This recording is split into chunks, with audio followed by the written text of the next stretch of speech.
Cupboard నుంచి towel తీసుకుని టప్పని డోరేసింది mummy. చాపు. ఇంతకు శిష్రా ఎక్కడా? కమరేమే హై. ఏంటి రూమ్ లో ఉందా? శిష్రా రా నాన్నా. మమ్మీ ఏమైంది శిష్రా? బై మిస్టేక్ డోరేషన్ మమ్మీ. ఆ పాప ఎంతగా కొట్టిందో చూడు. సర్లే ఏడ్చద్దు కానీ ఆ పాప నచ్చినానులే. ఛాయ పోయి పాప డ్రెస్ ఇపో. నాకు ఆ పాప గుర్తు నువ్వే ఇయ్యాలి ప్లీజ్ మా.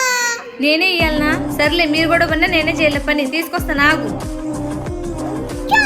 అక్క అన్నిలా చేస్తుంది మమ్మీ. ఏ నువ్వు చేస్తే తప్పు లేదు కానీ ఏం చేస్తే తప్ప. వేరేడంతున్నావు పెద్దదంతా నీకేంది పోటీ? ఏ నువ్వు అప్ప పాటినా? నేను ఎవరి పార్టీ కాదు, మీరిద్దరు నా కూతుర్లు. పిచ్చి పిచ్చిగా మాట్లాడద్దు. అయ్యో సారీ మమ్మీ ఉనకనే ఇట్లా అనాలే. అక్క చెల్లెలంటే అవన్నీ మామూలేలే. వామ్మో మీకో నమస్కారం. చైక I love you. Love you too శిష్యు. ఎచ్చి ఏం పర్వాలేదు బుజ్జికన్నా.